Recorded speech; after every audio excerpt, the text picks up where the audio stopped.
How are you? We good. How are you? I'm doing pretty good. You ready to get started? Yeah, for sure. My first question for you is how did you get into Ultimate Frisbee? Yeah, so I started playing when I was a sophomore in high school. Before that, I played baseball like all my life growing up. But Okay. then uh, one of my friends was like, "You should really try this out." Brought me to like a pickup game, and I got absolutely destroyed. I sucked. I was terrible, but it was super fun, and I really enjoyed it. And so like my sophomore year of spring, I went out for Frisbee, made my JV team. But then by the end of the year, I had made my way up to varsity, and then Okay. just kind of kept on playing. And how did it feel when you won the state championship in high school? Oh my God, yeah, really good. It was really cool. It was at the Vikings like TCO training facility Okay. in Egan, Yep. which was like the biggest stadium venue that I had ever played at. Um, and it felt really good. That team was amazing. Yeah, that team was crazy. Um, it was funny though. I was like maybe the 10th best player on that team, like if that. Um, I just like it was before I'd like really started like trying to get a lot better at frisbee. Yeah. So for a lot of the season, I just kind of felt like I was along for the ride. Um, but yeah, it felt really good. Uh, and yeah, like that team was really good. Still like several people from that team like are like went on to play pro or like club frisbee. Um, yeah, it was really fun to win with that team. Was that your junior year? Yeah, that was my junior year in 2019. Okay. So you've been in Minnesota your entire life. Edina High School, U of M College, and now Windshields. How grateful are you that you haven't had to leave home for like team wise? Yeah, it's been really great. I feel like sort of like I was saying, like three or four of the dudes that were on that state championship team, like I still play with like every week. Um, Yeah. one of the people that like really got me into frisbee, Will Brandt, who like also went to Edina, also won in 2019, and now is like one of the best players like in the UFA. Yep. Um, like he was one of the first people that like really like got me like super like psyched about frisbee. And like during COVID, him and I like put in a lot of work together to get better at just like doing like distance throwing or like just doing like random workouts where we could like go outside, like still like play frisbee, Yep. but be active and do things that were still fun. Um, and so it's been awesome to have all the success with any team, but it's felt even more special that like I'm coming up on this is my seventh year on Windchill. Um, Hmm. and it's like felt awesome to be able to say that like I've known a lot of my teammates for the better part of a decade. And we get to every week go to practice and go to games and get better Yeah. together. And it's felt very special that it's been like a very like homegrown movement, like that we've been able to just get better ourselves, and that it's obviously there's been some help from folks out of Minnesota and like the Minneapolis area, Yeah. but but it's been really awesome that like we've been able to do this with like this super tight knit Minnesota community. Here's kind of a fun question. What was the better feeling, winning the state championship or winning the UFA finals? Oh, UFA finals without a doubt. Um, that was just yeah, that was crazy. Uh, Going into that, like uh, there's a lot that can be said about 2024 and us winning that title, but like I know that going into that season, nobody had ever really told me that like Minnesota is good and we could win like a UFA title. Like that thought had never really like I was like I'm playing for a championship, but like the thought of like oh wait what if we actually win had like never really crossed my mind Yeah. um until like the first practice. one of our coaches, Carlos Lopez, goes, "Hey, like we could win the championship this year. Like we need to be ready for that to happen. We need to be like prepare ourselves mentally, physically." And then one of the players on that team, Matt Rada, said a very similar thing like a few weeks later at a practice. Like basically just like we have to like be ready for the weight of a championship. Like you need to prepare yourself to like be in that moment and imagine what's going to look like when you're playing defense and the score is tied and there's 3 minutes left in the fourth quarter. Um, and so it like there was just like so much more going into that. Plus, like everything, like the conditions were super windy. We were like the only team that was really experiencing Yeah. a whole lot of success. Um, like we just the north, like the Midwest is just a very windy place, and so a lot of us had like grown up throwing in that wind, so we weren't really like we knew how to play. And it was just yeah, it was just like this confluence of like all these different crazy factors coalescing into like one weekend where we just like we ball everybody on that team balled out so much. Um, and it was crazy. Like it was a top to bottom victory for us. So got to be the UFA title. Yeah. Hold on 1 second. And nobody thought you were even going to win the semifinals, right? Like you're heavy underdogs. Yeah, let me try that again. So nobody even thought you were going to win like the semifinals. Who was it against? I can't remember right now, but DC. yeah, nobody thought you were going to win that game. Everybody picked Yeah. DC to win it, and Yeah. you guys came out hot. Mhm. Yeah. For a few years, um, like the Winchell D line was like far and away like our best. Like that was like our strongest attribute was like our defense was just like on another level. Like we played really, really good defense and we could convert breaks like nobody's business. Um, and like we started off with like a really strong showing from our defensive unit. I think that we got like 4 or 5 breaks in a row to start the game, um, which was just insane. And we Yeah. like totally took them by surprise. Uh, and then yeah, like once it came down to crunch time, our offense like held it together. Like they kept us ahead. They kept on putting the D line back out there. Um, and yeah, it was really cool, like complete team victory where like defense got the lead and then the offense held it, which was like it was a sick, like complete game victory. Yeah. How did you get your opportunity with Team USA? Yeah. So uh in Frisbee, there are sort of like there's like USAU, which is USA Ultimate, and then there is the UFA. So USA Ultimate is like the club division and Team USA and like college, high school, Okay. sort of like all that wrapped into one. The UFA is just the professional league. Yep. So when you play Frisbee, you kind of at like an elite level, usually you live in both worlds. Okay. There are some that just do club, there are some that just do UFA, but a lot of people choose to do like both club and UFA.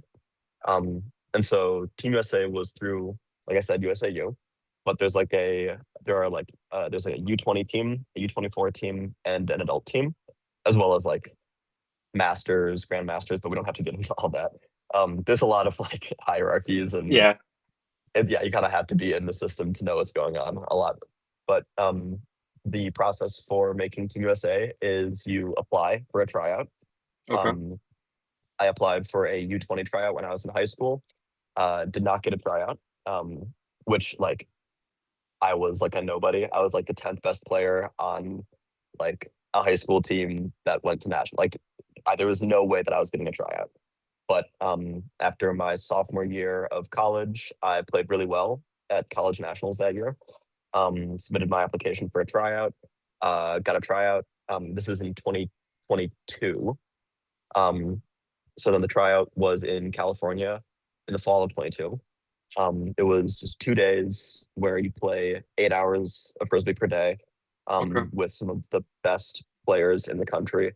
Um, and yeah, it's just like a grueling process where you are just like basically like running and trying your hardest for 8 hours over the course of 2 days.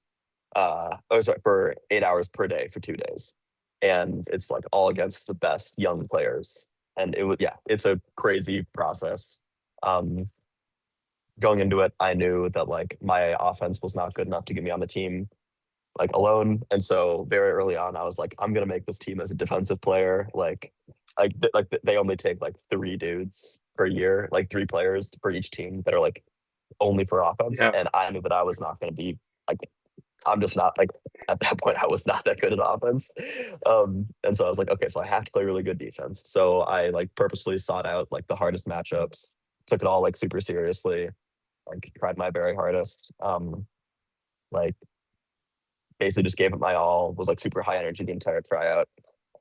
And I was lucky enough to get selected to the mixed teams in the summer of 2023.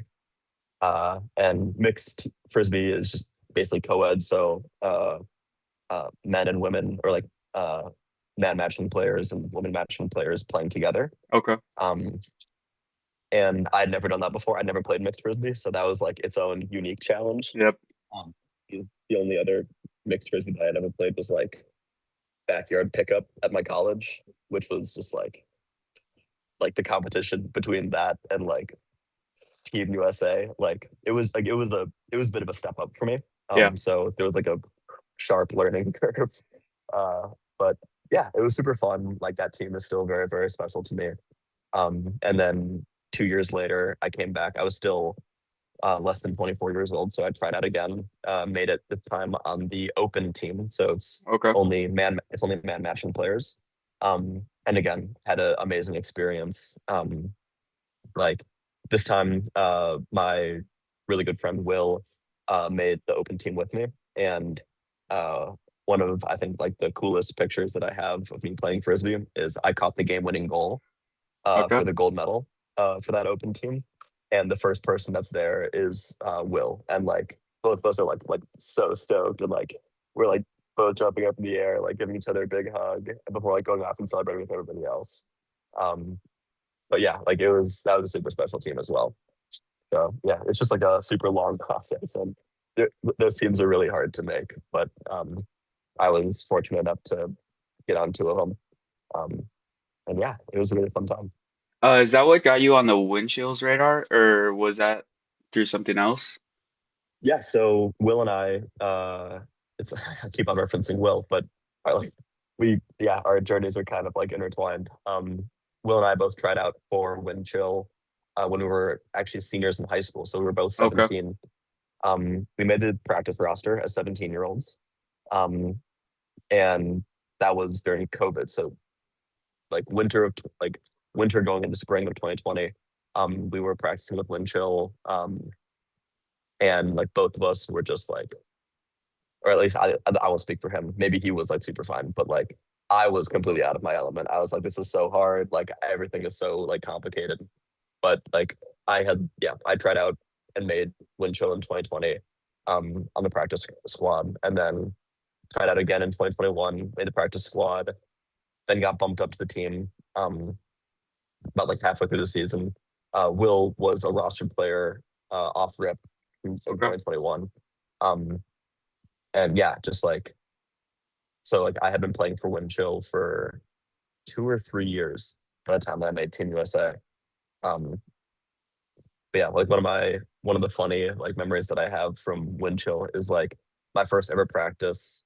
Matt Rader, who I mentioned, um, who played in 2024 when we won. He and I are doing a drill together, and I'm like stumbling through it, like hoping that I'm doing as well as I can. And like the rep gets done, I'm like, okay, I think I did a good job. And then Raider like, PK, get over here, and then tells me like 5 things that I could have improved. And I was like, holy, there are levels to this. Like, I thought that I did like a good job, and he's over here telling me that like I can like do things better than I was. But yeah, like that like those early seasons definitely learned like a lot from playing windshield, and that definitely helped me out quite a bit. Okay. Oh, why number 23? I actually don't know. That was just like the number that I wore in high school. It was I think it was like the last number available. Okay. Uh, when I was on that JV team, and then on the varsity team, nobody picked it. So I was like, oh, I'll just stick with it. And it's funny, I'm actually wearing my club Frisbee uniform, and I guess it's backwards, but number 23 again. Um, and yeah, I don't know. I wore it when I was in high school, and it's just kind of stuck. Nobody's wanted it since, so I just kind of like kept on wearing it. Okay. So you kind of talked about your favorite play being that gold medal winning play. Would you say that's your greatest play in your career? And can you give us like a breakdown of the play? Oh God, okay. There are a few plays that come to mind from greatest play of the from great like greatest play of my career so far. Catching the gold medal goal, obviously, like super high up there. Yep. Um, I don't think it's like my favorite though. I think my favorite is I've got a few. So there was one where I was playing defense and I was like 3 yards behind the person that I was guarding. They were like running under and like the throw was maybe like shoulder high Okay. and I like just completely outran the person that I was guarding, like laid out like at like chest or shoulder high and got a block. And this was like my first ever game at college nationals. So it was just like a super sick play, just like crazy bid, like getting super high, like just Yep. going for it and like getting the block. Um and like yeah, that like I was just hooping that game. That was super fun. Another one that comes to mind is I like it was like game point, or I guess like sudden death. In Hmm. Frisbee, it's called universe point. Um, and this was the first tournament of my senior year in college. And I just like yeah, sudden death. One of like the other team's best players on me, and I like just make like a turn and burn deep cut, and I'm like wide open, and I catch like the winning goal in that game. Just hardest spike of my life. And like went over and like celebrated with my teammates. So that point that play was super sick. And the last one was also my senior year of college. Um, Somebody like threw me a deep shot in like double coverage. And I ended up like diving and like I like dove, like I jumped and ended up like fully horizontal Okay. and like caught the disc like past somebody's outstretched hands. Um, and it was just like I didn't touch him at all. He ended up calling a foul, and I was like, "Do you really think it was a foul?" And he was like, "No." And then I was like, "Yeah, I didn't think so." And then just like spiked it and walked away. Uh, and yeah, so like those plays are like top tier. Um, I guess maybe one more. I caught like a 3v1 or a 1v3. Just like outran everybody Okay. to catch the ball. But those are some really fun plays in my career. You kind of talked about this earlier, with Will getting you into Frisbee, but who has like the greatest mentor been throughout your career? Yeah, I think that Will is like on the short list for that. Like he like his like Frisbee IQ is just like off the charts. Like I like you see all these like crazy like some like I don't know if you're into baseball at all, but like Yep. Greg Maddux, Yep. like they call him the professor for a reason. Like his like game IQ is just like off the charts. Like Will is like one of those players where he's just like such a smart player, knows what needs to be done, like always has really good advice, delivers it really, really well. Um, he's up there. Um, Coach Carlos from Windchill is also definitely up there. Like really all the Windchill coaches are up there. And then my college coach, uh, Kevin, is definitely up there just in terms of like breaking down the game into like its component pieces and then like rebuilding it up so that you can like have a successful like strategy going into games. Like yeah, all those guys have been like super helpful with me like developing my game. Uh, I think this is kind of a funny story, but I was watching the 2024 playoff documentary, and Mm, they showed a clip of Will's MVP speech from the finals, and they would ask him a question. He's like, "I don't know. I'm just so happy to be here. I don't know. I don't know." yeah, I just thought that was hilarious. Will, yeah, he's like super well spoken guy, but just like I think that like that was just like crazy thing that like I think you can kind of tell from the interview, like it was like holy, like we just won. Like one of my favorite things about the like, okay, am I allowed to like say like bad words in this interview at all? I think so. Okay, yeah, like Will, like Evan Leffler asks Will a question, and Will's just like, yeah, I'm just so fucking like lit right now. It was just like, oh my god, Will, like Yeah. they didn't media train this dude, like bro, you're not Ant Edwards, you can't just get away with that. Like, um, yeah, I think that yeah, his interview right there just kind of like shows like how much that game meant to us and like how crazy it was that we ended up winning. Yeah. Uh, who on your team would you say that you have the greatest chemistry with besides Will? That doesn't count. You've obviously known him forever. Yeah, I think that at this point, actually, Will and I probably don't have the best chemistry just because like he plays offense, I usually play defense. Like Okay. I'm more of a defensive player on Winchell's. So honestly, probably oh god, I'd say probably either Noah Hansen or Justin Burnett. Um, Noah and I have been playing together since 2021. Okay. Um, and like it's funny, like this year, him like he came up to me like very early on in the season and I was just like, he can't remember. We can always just throw it to each other.